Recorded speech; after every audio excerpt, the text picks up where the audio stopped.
सुट्टीच्या दिवशी करता येणारं चटपटीत नाश्ता म्हणजे पनीर टिक्का। आज आपण करतोय पनीर टिक्का। त्यासाठी मी इथे घेतले कांदा, सिमला मिरची आणि 150 ग्राम पनीर।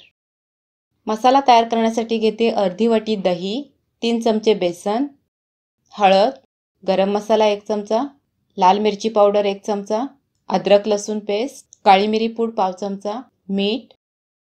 हे सगळं एकत्र करून घ्यायचं। नंतर त्यात अर्धा चमचा लेमन ज्यूस टाकायचा।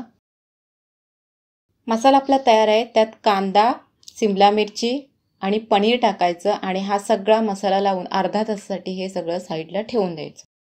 अर्धा तासानंतर कांदा, पनीर आणि सिमला मिरची एका टूथपिकला लावून घ्यायचं आणि तळण्यासाठी बटरचा वापर करून हे जे पनीर आहे ते दोन्ही साइडनी फ्राय करून घ्यायचं।